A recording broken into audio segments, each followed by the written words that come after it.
Yo, Jenny Gang, what it do? So we are back for another Jenny Gang production. And go ahead and hit the like button, but I'm probably gonna move to the inside because I can tell you guys aren't probably gonna be able to hear my video because of all the traffic going by. But like the video, subscribe to the channel, and comment on my commentary.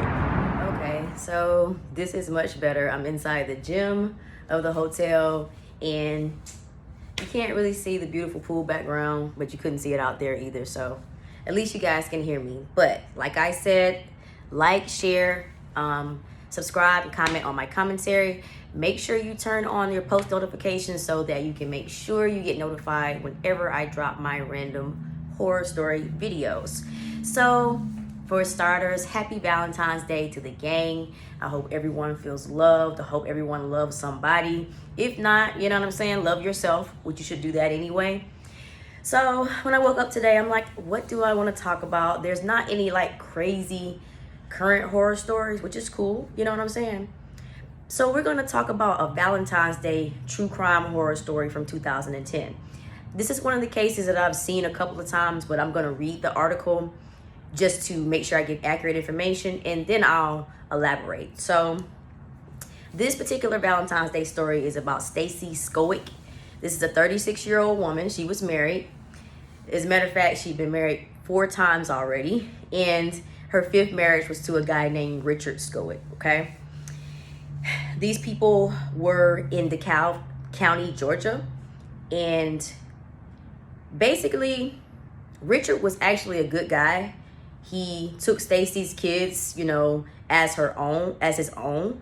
And like I said, she'd been married 4 times already. So for him to agree to be the 5th husband, you know what I'm saying? You got to see the guy as kind of like, you know, somewhat of a good guy or whatever. So Stacy worked as a head administrator for a medical practice in Georgia. She met a new lover at work, and her affair went on for years. In the meantime, Stacy was having second thoughts about being married to Richard, her 5th husband, the guy who's so good to her, good to the kids, etc. Richard did not deserve to be treated badly by Stacy. He was a good man. When he first met Stacy, she had already been divorced 4 times. Richard became her 5th husband. Richard was a great father, husband. He adopted 2 of Stacy's children, got along with her children, and even served as a den leader in a Cub Scout troop. So as y'all can see, we're painting Richard as like the good guy, obviously, and Stacy, she's sounding like the Black Widow in this Valentine's Day story already. None of this was enough for Stacy. She was busy having her affair and soon put in a motion to have her husband taken off the earth. Richard also had a life insurance policy for $560,000, which Stacy would gain in the event her husband passed.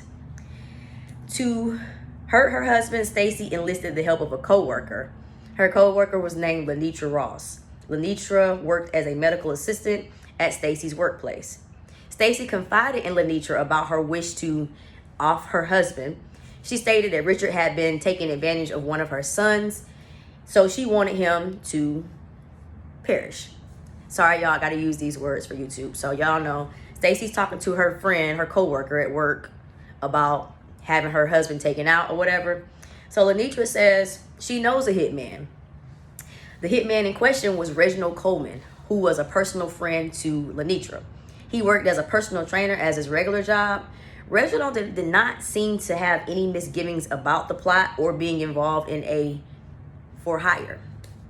For the compensation, Stacy paid Lenitra about $10,000 to plan the taking of Richard's life.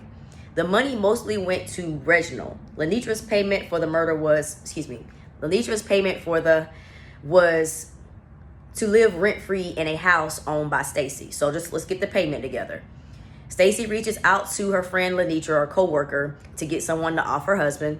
Her co-worker says, oh, I got a friend. He a personal trainer in the daytime, but he a hitman at nighttime. He could do the job. She pays them both $10,000. And also, Stacy had a house that she was currently renting to Lenitra. She said, you could just have a house. Stacy plan was like a little rigged up from the beginning, because like this is already messy. But yeah, in the end, All three individuals, Stacy, Lenitra, Reginald, conspired together to take Richard off the earth. And Lenitra is serving as the point of connection between Stacy and Reginald. On the night, February 14, 2010, Valentine's 2010, Richard cooked a Valentine's dinner for Stacy and her elderly grandparents. Stacy was at work when she called Richard to tell him that they should meet at a local park to exchange Valentine's Day gifts and cards. She told Richard to go on and wait for her in the park. At this point, it was nighttime and the park was secluded and dark. Still, Richard patiently waited for Stacy in anticipation of some romantic time together.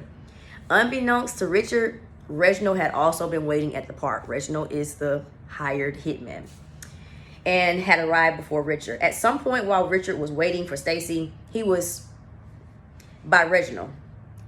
Reginald hit Richard 5 times. You know what I'm saying? 1, 2, 3, 4, 5. He basically did over what he was supposed to do or whatever.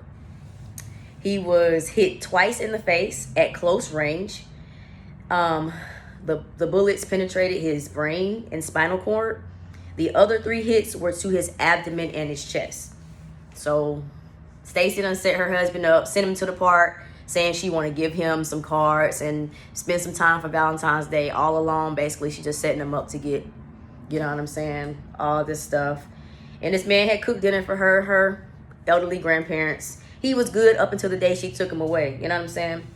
After everything happened, Reginald made a phone call to Lenitra to let her know that the job had been done.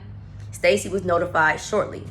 Her next plan was to drive to the park and pretend to be surprised to find her husband with the wounds. When the police arrived at the scene, they immediately ruled out robbery as no cash and valuables were taken from Richard. While investigating the crime, they noticed a 3rd set of tire tracks from an unknown car that they believed to belong to the killer. Shit.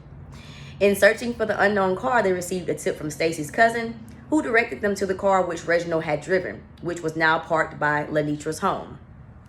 Come on, y'all. The car had originally belonged to Stacy, but she had given it to Richard. So, pause. Let's make sure y'all understand.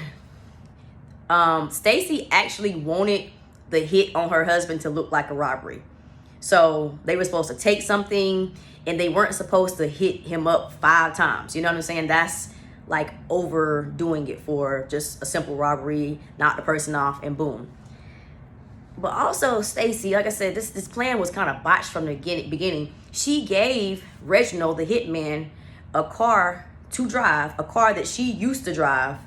And then after everything is done, when they, knocked Richard off, the hitman drives the car back to his homegirl Lenitra's house. Lenitra, again, is Stacy's friend from work. Like, why do y'all think that they wasn't gonna look, you know what I'm saying? I don't know. I ain't got no mind like this, so I guess I'm not supposed to understand the incompetence of this whole setup. So the police received a tip from Stacy's co-worker that her inbox emails at work had been deleted a few days before all of this happened. This led for police to seek a search warrant for Stacy's emails, and this is how they discovered that she had been transferring money to Lenitra. They also subpoenaed phone records and found that Stacy had contacted a guy, Reginald, on the day of the takeaway. Reginald's phone records revealed that he in turn had contacted Lenitra. 3 months after Valentine's Day, the police nabbed Reginald, Lenitra, and Stacy. Stacy told the cops that she planned this out because Richard was abusing her kids. Stacy's son testified in court that Richard had done no such thing.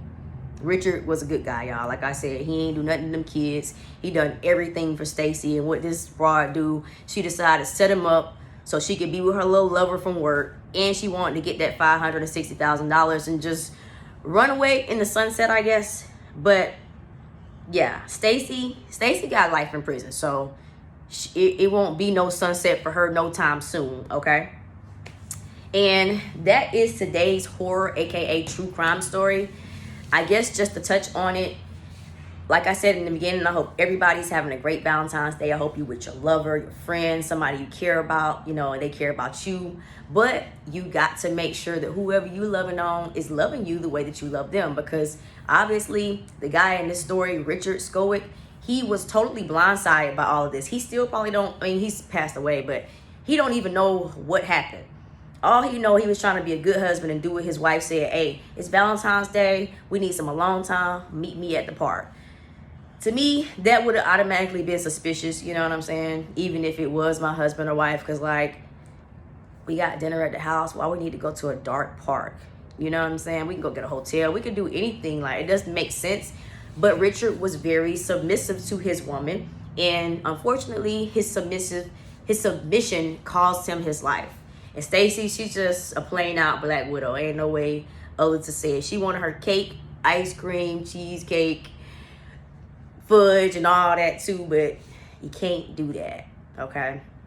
So let me know what you guys think about this case. If you are a true crime person like me, love horror stories, let me know if you remember seeing this case back in the day. There were a few other, well, a whole lot of other Valentine's Day horror stories I thought about doing, but this one right here constantly comes up. And like I said, I had seen it a few times before, and I remember thinking, this Stacy lady is just so dumb. You know, she's a successful person at whatever she done at that hospital, but when it comes to the common sense, she really possessed absolutely none.